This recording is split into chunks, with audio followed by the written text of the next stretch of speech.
जय श्री कृष्णा। राधे राधे मेरे प्यारे भक्तों आइए जानते हैं विनायक चतुर्थी पर कैसे करें श्री गणेश जी का पूजा। जानिए।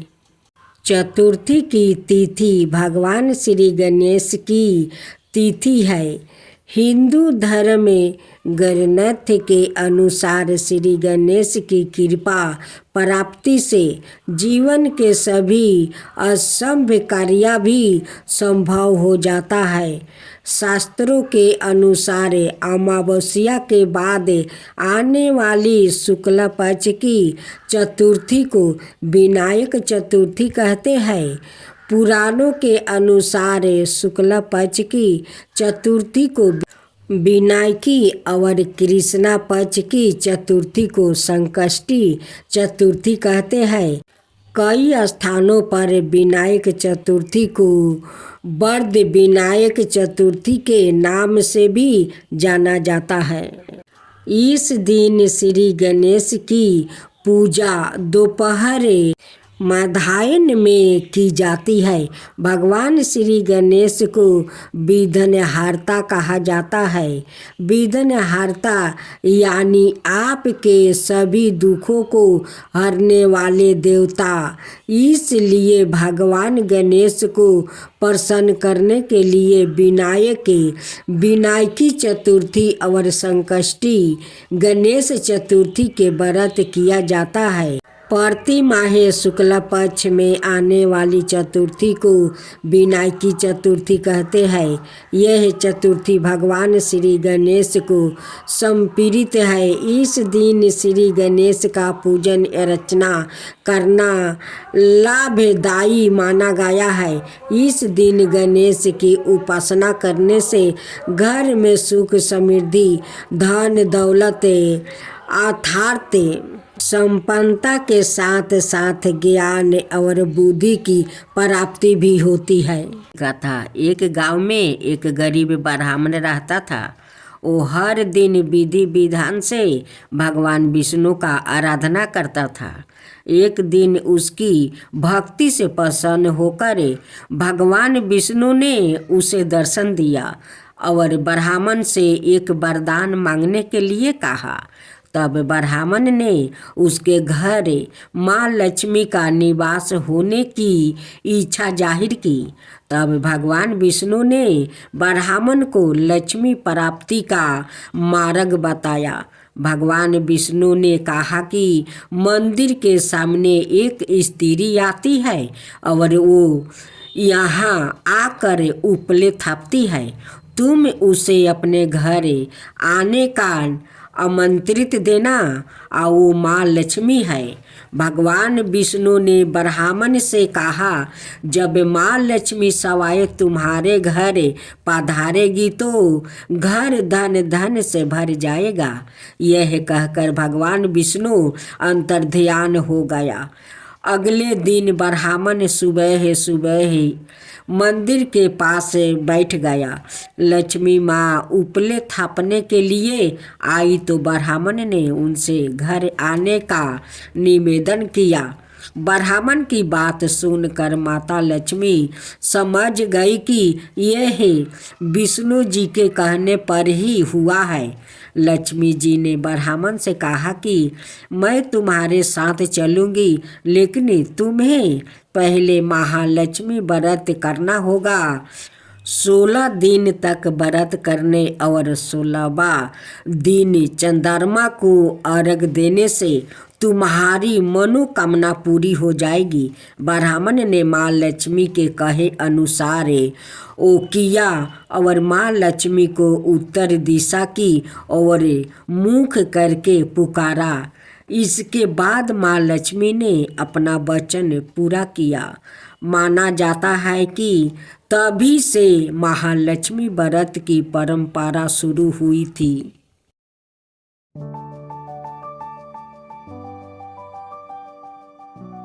राधे राधे भक्तजनों, आज आप सुनेंगे तुलसी माता का दीप का चमत्कार कथा। एक गुरुम नाम का गांव था। उस गांव में एक पिंकी नाम की औरत रहती थी। वो विधवा थी। उनकी पति नहीं था। उनकी पति को मृत्यु हो चुका था। उनकी एक बेटी थी 10 साल का। वो लोग बहुत गरीब थे। उनकी माँ घर का काम करती है और ये अपना बेटी को पोषण पालन करती है। ओ जब से उनकी पति गुजर गए तब से वो आदमी का घर में काम करने लगी। एक दिन मुनि के माँ काम करते करते बेचारी थक जाती है। थकन के कारण वो बीमार पड़ जाती है। अब उनकी काम धंधा सब बंद हो जाता है। वो बिछौना पर पड़ जाती है। उनकी बहुत तबीयत खराब हो जाता है।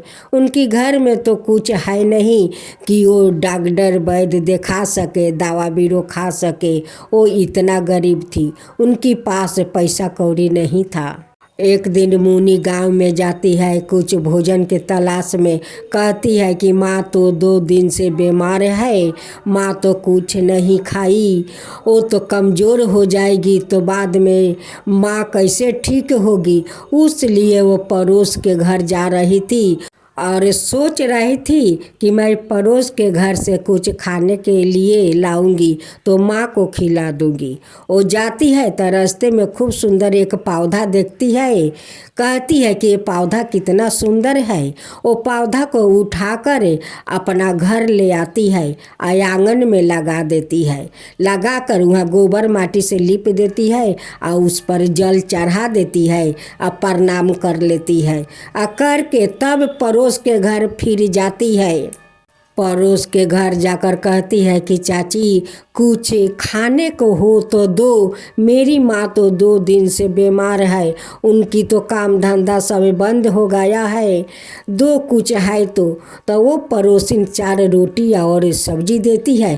कहती है कि मुनि ले जा, तू भी खा लेना और अपना माँ को खिला देना। पड़ोसिन बहुत अच्छी थी।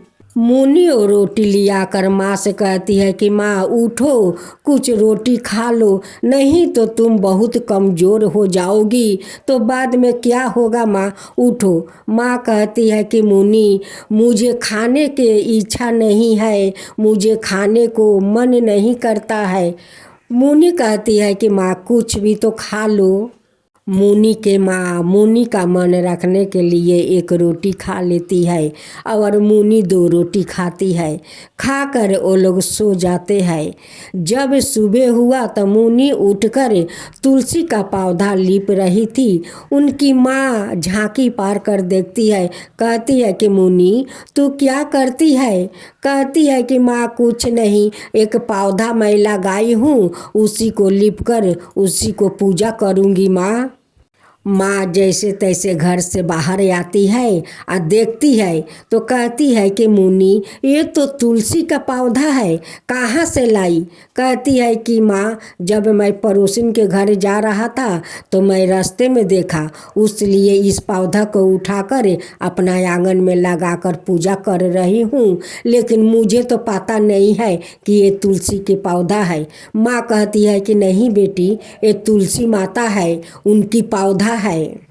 माँ जाकर सो जाती है। मुनि पूजा करती है। पूजा करने के बाद एक तुलसी का पाता तोड़ लेती है। कहती है कि माँ मुझे तो चढ़ाने के लिए कुछ घर में नहीं है, ये लो ये पाता एक खा लो। मुनि का मन रखने के लिए माँ तुलसी का पाता खा लेती है। खाने के कुछ घड़ी बाद उनकी माँ का तबीयत में सुधार आने लगता है। अब तो माँ कहती है कि मैं एक पाता खाकर मेरा शरीर तो बहुत हल्का लगता है, मेरे शरीर में शक्ति आ रहा है। जब शाम का पहर हुआ तो मुनि थोड़ा माटी को सान लेती है और उसे एक दीपक बनाती है और उसमें पानी भर देती है और थोड़ा कपड़ा फाड़ कर उस पानी में डाल देती है और दीप जलाकर तुलसी माँ के सामने रख देती है। वो दीप जलने लगता है, पानी में दीप जलता है। जब माँ दरवाजा पर निकल कर देखती है तो कहती है कि मुनि कहाँ से तेल लाई कि दीप जलाई। कहती है कि माँ तेल मैं कहाँ से लाऊं। उस दीप में पानी है माँ, पानी में थोड़ा कपड़ा डाल कर आ जला दिया तो वहाँ वो दीप जल गया। अब माँ देख कर बहुत आश्चर्य हो जाती है कि माटी के काचा दीप, उसमें पानी भरा है, उसमें मेरी बेटी थोड़ा कपड़ा फाड़ कर जला दी, अब माँ तुलसी के सामने वो दीप जल रहा है। ये तो चमत्कार हो गया, ये तो माँ तुलसी चमत्कार कर दी कि जल में दीप जल रहा है। मुनि के माँ कहती है कि मुनि ये तो चमत्कार हो गया माँ तुलसी का कि वो जल में दीप जल रहा है, तो ये तो माँ तुलसी का चमत्कार है बेटी। बेटी कहती है कि माँ काल से तुम भी माँ तुलसी के पूजा करो।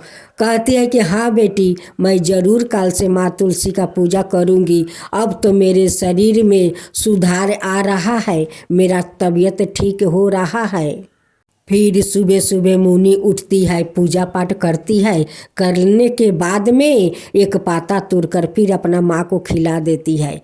उस पाता को खाकर उनकी माँ का पूरा से पूरा तरह से तबीयत में सुधार आ गया, उनकी माँ का शरीर में शक्ति भी आ गया। ये तो माँ तुलसी का चमत्कार था कि वो लोग का श्रद्धा भक्ति देखकर वो पसंद थी माँ तुलसी। अब तो माँ बेटी दोनों मिलकर माँ तुलसी का सेवा करने लगी।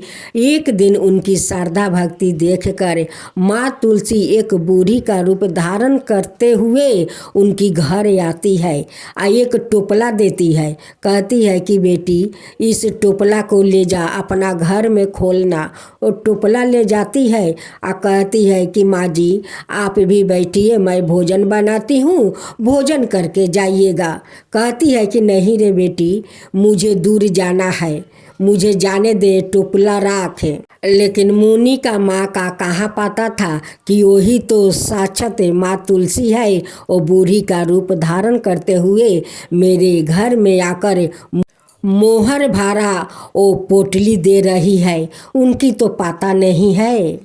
माँ तुलसी पोटली देकर चली जाती है। मुनि के माँ पोटली खोलकर देखती है तो उसमें तो सारा मोहर है। अब तो वो सोचने लगी कि वो कोई और नहीं थी, वही तो साक्षात माँ तुलसी थी कि बूढ़ी का रूप धारण करते हुए आकर मुझे इस मोहर के एक पोटली दे गई। लेकिन माँ तुलसी को मैं नहीं पहचानी।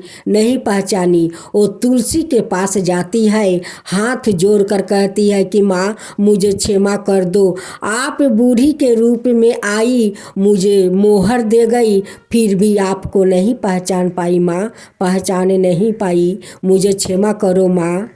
एक दिन माँ तुलसी मुनि का माँ का सपना में आकर दर्शन देती है, कहती है कि बेटी तुम दोनों को श्रद्धा भक्ति देख कर तो मैं बहुत प्रसन्न हूँ, उसलिए मैं तुझे मोहर दी है।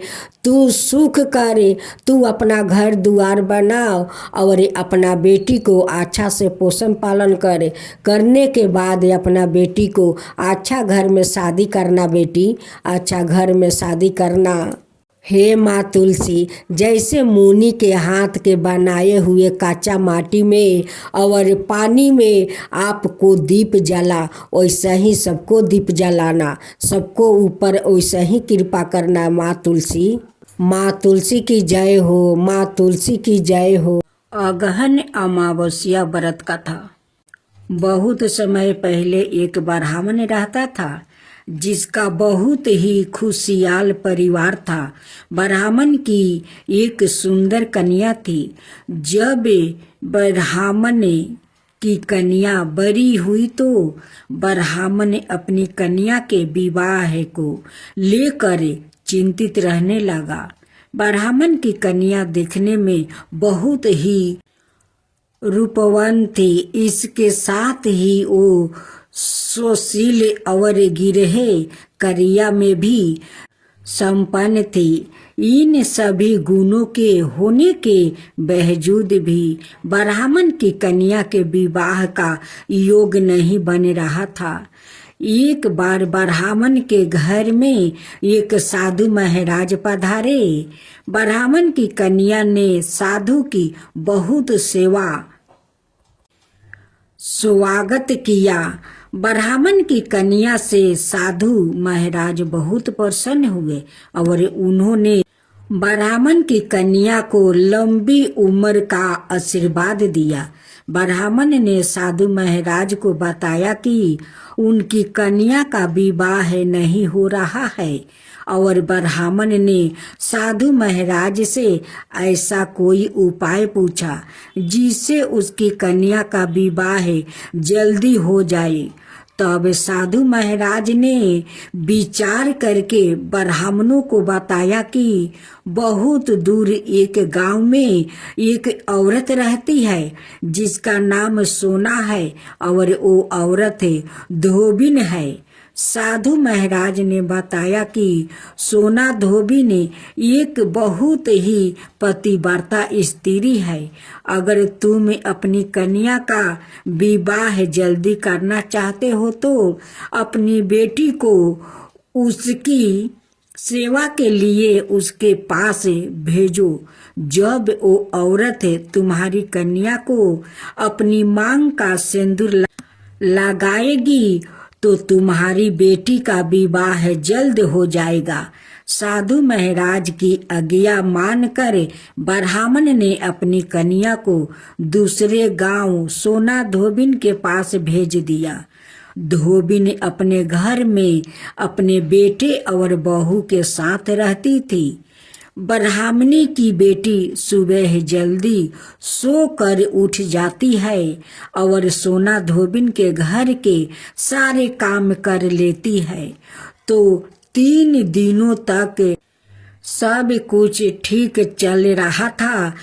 जब धोबिन ने देखा कि उसकी बहू प्रातः काल जल्दी उठकर सारे काम निपटा कर फिर सो जाती है, तब उसने अपनी बहू से काम के विषय में पूछा।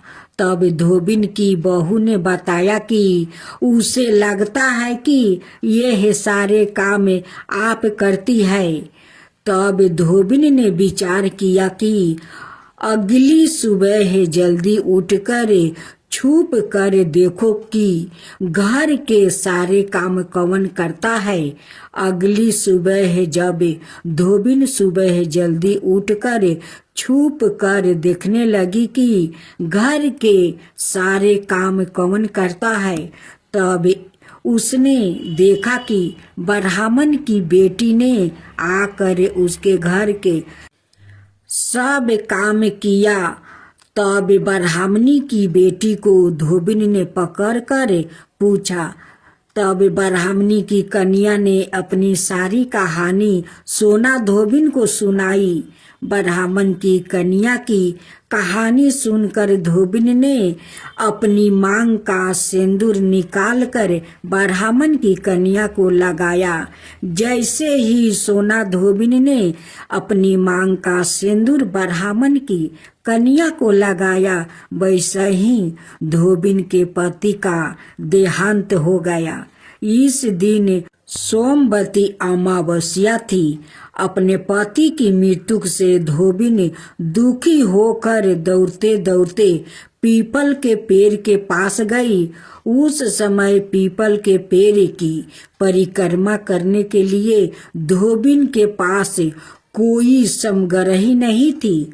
तब सोना धोबिन ने ईंट के टुकड़ों से पीपल की 108 बार परीक्षण करने के बाद धोबिन के पति के प्राण वापस आ गया।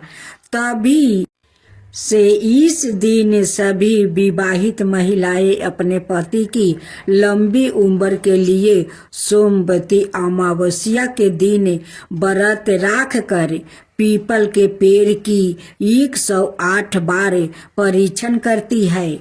कुछ दिनों के बाद ब्राह्मण की कन्या का भी अच्छी जगह विवाह हो गया और वो अपने पति के साथ खुशी खुशी जीवन बिताने लगी।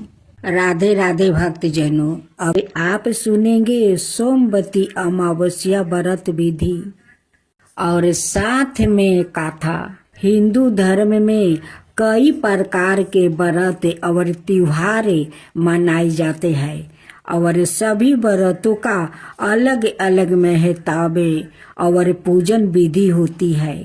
हिंदू धर्म में सोमवती अमावस्या का व्रत भी एक बहुत ही महत्वपूर्ण व्रत होता है। यह व्रत साल में एक बार सोमवार के दिन आता है, इसीलिए इसे सोमवती अमावस्या के नाम से जाना जाता है। इस अमावस्या की तिथि अनोखी होती है, जो साल में सिर्फ एक बार आती है। सोमवार के दिन भगवान शिव की पूजा करने का बहुत महत्व होता है, इसलिए इस दिन अमावस्या पड़ने से इस तिथि खास हो जाती है। सोमवती अमावस्या के दिन सभी सुहागिन स्त्रियां अपने पति की लंबी उम्र के लिए पूरी श्रद्धा और आस्था के साथ व्रत रखती है और पूजा करती है। इस व्रत को रखने से पति की उम्र लंबी हो जाती है और इसके जीवन की सभी संकट दूर हो जाते हैं। जिन लोग की कुंडली में पितरोदोष यह काला सर्प योग होता है, उन्हें यह पूजा जरूर करनी चाहिए। सोमवती अमावस्या की पूजा विधि पूर्वक करने से मनुष्य की कुंडली से पितरा दोष और काला सर्प योग दूर हो जाता है और इसके जीवन से अकाल मृत्यु का भय भी दूर हो जाता है। सोमवती अमावस्या का व्रत जेठ आषाढ़ जून जुलाई के महीने में आता है। इस दिन सभी महिलाएं व्रत रखती है और पीपल की पेड़ की विधिवत पूजा करती है।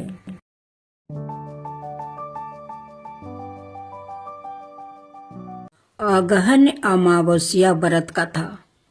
बहुत समय पहले एक ब्राह्मण रहता था, जिसका बहुत ही खुशहाल परिवार था। ब्राह्मण की एक सुंदर कन्या थी। जब ब्राह्मण की कन्या बड़ी हुई तो ब्राह्मण अपनी कन्या के विवाह को लेकर चिंतित रहने लगा। ब्राह्मण की कन्या देखने में बहुत ही रूपवान थी, इसके साथ ही वो सुशील और गिरहे करिया में भी संपन्न थी। इन सभी गुणों के होने के बावजूद भी ब्राह्मण की कन्या के विवाह का योग नहीं बन रहा था। एक बार ब्राह्मण के घर में एक साधु महाराज पधारे। ब्राह्मण की कन्या ने साधु की बहुत स्वागत किया। ब्राह्मण की कन्या से साधु महाराज बहुत प्रसन्न हुए और उन्होंने ब्राह्मण की कन्या को लंबी उम्र का आशीर्वाद दिया। ब्राह्मण ने साधु महाराज को बताया कि उनकी कन्या का विवाह नहीं हो रहा है और ब्राह्मण ने साधु महाराज से ऐसा कोई उपाय पूछा जिससे उसकी कन्या का विवाह जल्दी हो जाए। तब साधु महाराज ने विचार करके ब्राह्मणों को बताया कि बहुत दूर एक गांव में एक औरत रहती है जिसका नाम सोना है और वो औरत धोबिन है। साधु महाराज ने बताया कि सोना धोबिन एक बहुत ही पतिव्रता स्त्री है। अगर तुम अपनी कन्या का विवाह जल्दी करना चाहते हो तो अपनी बेटी को उसकी सेवा के लिए उसके पास भेजो। जब वो औरत तुम्हारी कन्या को अपनी मांग का सिंदूर लगाएगी तो तुम्हारी बेटी का विवाह जल्द हो जाएगा। साधु महाराज की आज्ञा मानकर ब्राह्मण ने अपनी कन्या को दूसरे गांव सोना धोबिन के पास भेज दिया। धोबिन अपने घर में अपने बेटे और बहू के साथ रहती थी। ब्राह्मणी की बेटी सुबह जल्दी सो कर उठ जाती है और सोना धोबिन के घर के सारे काम कर लेती है। तो 3 दिनों तक सब कुछ ठीक चल रहा था, जब धोबिन ने देखा कि उसकी बहू प्रात काल जल्दी उठकर सारे काम निपटा कर फिर सो जाती है। तब उसने अपनी बहू से काम के विषय में पूछा।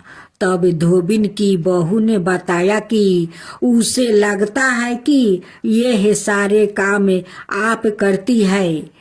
तब धोबिन ने विचार किया कि अगली सुबह जल्दी उठकर छुप कर देखो कि घर के सारे काम कौन करता है।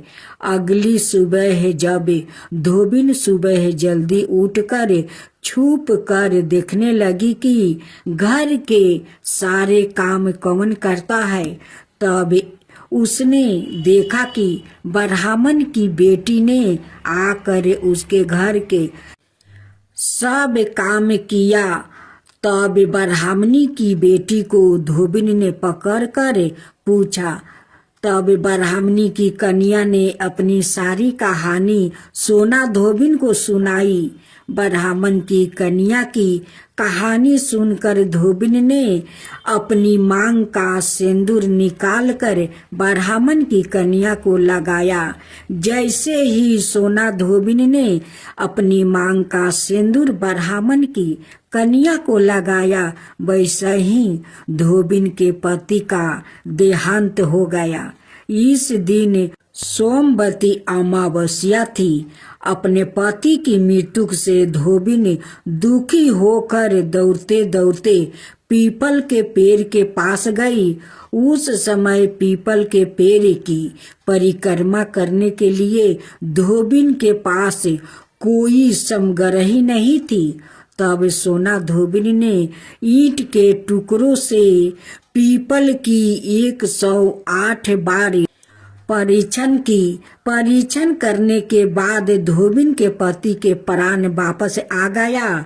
तभी से इस दिन सभी विवाहित महिलाएं अपने पति की लंबी उम्र के लिए सोमवती अमावस्या के दिन व्रत राख कर पीपल के पेड़ की 108 बार परीक्षण करती है। कुछ दिनों के बाद ब्राह्मण की कन्या का भी अच्छी जगह विवाह हो गया और वो अपने पति के साथ खुशी खुशी जीवन बिताने लगी। राधे राधे भक्तजनों, अब आप सुनेंगे सोमवती अमावस्या व्रत विधि में। सोमवती अमावस्या का व्रत भी एक बहुत ही महत्वपूर्ण व्रत होता है। यह व्रत साल में एक बार सोमवार के दिन आता है, इसीलिए इसे सोमवती अमावस्या के नाम से जाना जाता है। इस अमावस्या की तिथि अनोखी होती है, जो साल में सिर्फ एक बार आती है। सोमवार के दिन भगवान शिव की पूजा करने का बहुत महत्व होता है, इसलिए इस दिन अमावस्या पड़ने से इस तिथि खास हो जाती है। सोमवती अमावस्या के दिन सभी सुहागिन स्त्रियां अपने पति की लंबी उम्र के लिए पूरी श्रद्धा और आस्था के साथ व्रत रखती है और पूजा करती है। इस व्रत को रखने से पति की उम्र लंबी हो जाती है और इसके जीवन की सभी संकट दूर हो जाते हैं। जिन लोग की कुंडली में पितरोदोष यह काला सर्प योग होता है, उन्हें यह पूजा जरूर करनी चाहिए। सोमवती अमावस्या की पूजा विधि पूर्वक करने से मनुष्य की कुंडली से पितरा दोष और काला सर्प योग दूर हो जाता है और इसके जीवन से अकाल मृत्यु का भय भी दूर हो जाता है। सोमवती अमावस्या का व्रत जेठ आषाढ़ जून जुलाई के महीने में आता है। इस दिन सभी महिलाएं व्रत रखती है और पीपल की पेड़ की विधिवत पूजा करती है।